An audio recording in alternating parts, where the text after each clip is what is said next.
Hey guys, welcome back.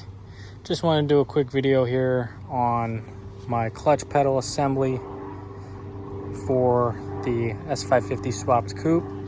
So I am running the foxbody pedal assembly. It's already set up to mount. The brake booster bolts come straight through the firewall and it bolts up to that. It's also already set in the right location on the Fox chassis. If I were to try to run the S550 assembly, you can see that the way it mounts is completely different.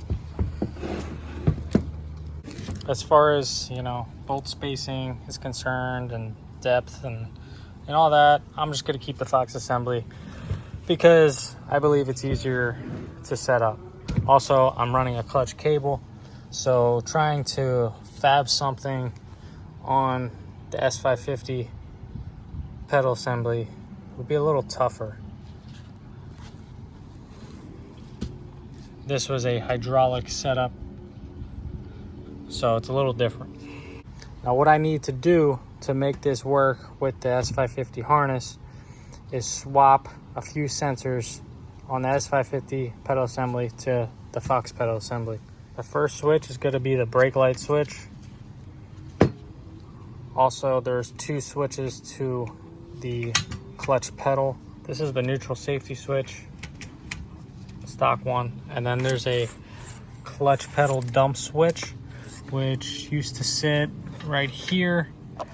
When you push the clutch, it activates this plunger, and the computer knows that the clutch pedal is pushed in or vice versa for cruise control. So if you're cruising along and you push in the clutch, the motor doesn't rev. Keep revving. It cancels cruise control.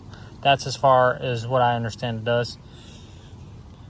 Now with the S550, we got the same switches. We got the brake light switch here. We have the dump switch up here. And we have, I believe that is the neutral safety switch, because when you push the clutch pedal, it activates that plunger and then it disengages this one. So I believe that's the dump switch, that's the safety switch. They could do both. This might cancel out the neutral safety switch. I'm not too up to par with this new technology with S550. So I basically just want everything to work factory. So I'm going to try to keep as much sensors as I can. Now, as far as mounting these sensors is going to be a little tough. One being, this is steel and this is plastic. Only thing steel on here is the pedals, the spring, and some of the pins in here.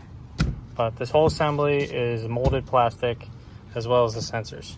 So the way this thing pops out is you just twist it and it comes out. So in order to get this to fit, I'm probably just gonna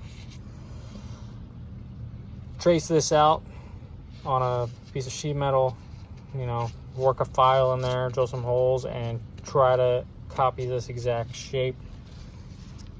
I then transfer that shape right into the foxbody brake light switch mounting bracket. Also, I'm not exactly sure where my pedal is going to sit, so I would think that it would sit in the resting position, the clutch pedal, but depending on different master cylinders and things like that, that's going to change. So if I make a tab here, drill a slot all the way down here, same with the tab, have a bolt and a nut, I can adjust this up and down, an inch or so to get this in the right position so the brake lights turn on when they should. That's my plan so far for that. I do like how they have this set up. You just twist it and it pops right out. That is awesome. If you guys have ever done a brake light switch on either a classic Mustang or a foxbody, it's a pain in the ass, man. You gotta break your back just to change this little guy, but there's a pin, There's like a cotter pin in it. There's this weird looking bracket, and the switch itself. And it has this like hook. One side's a hook, one side's a square. It's really annoying to get on there. So I definitely like this setup. Makes it easier to change these if they ever go out. So now for the neutral safety switch, we'll call it. There's a little tab here, and this comes out. So same idea. I'm probably gonna put this guy somewhere in here, and also add a tab to the pedal, so this has something to contact.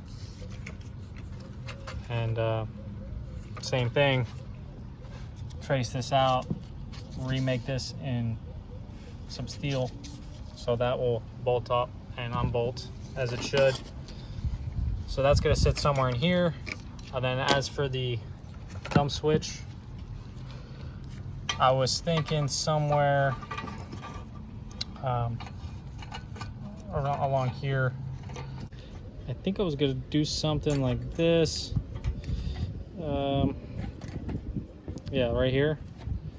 So the white indicates the length of the travel on the S550 pedal. So that's as far as I need it to go. I'm sure it can go further, but I think that's where it engages. So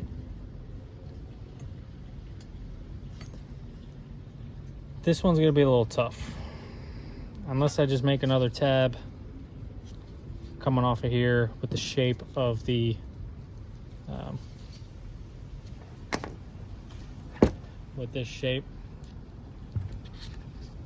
Have a tab come up so that can just turn in and lock,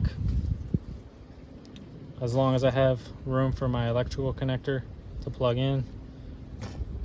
And yeah, something like that. Now if this was made of steel, this would be a lot quicker to make than having to do this from scratch. I could go get it cut out at a water jet, but I mean, for the price they're going to charge me to get this cut out, probably not worth it. So I'll just spend a few hours and get that shaped out. I believe, no, they're actually two different shapes. They're similar, but this one has bigger ends. Well, that one will be pretty easy. Yeah, so I just pulled these out. I was just throwing some ideas around, and got to figure out how to get these on here. So I'm also thinking about cutting off these pedals. They're just, you know, welded on there, and throwing them on here so they match with my gas pedal, because I'm using an S550 gas pedal. So I think that'll look cool. I might get a new one. This one's a little all flattened out, but they're almost pretty much the same size. These are a little bigger, but they're close. Well, just wanted to show you guys what I was thinking, a couple ideas I had. So in the next few weeks I should have this done, and I'll show you my final product and results. So thanks for watching, guys. See you later.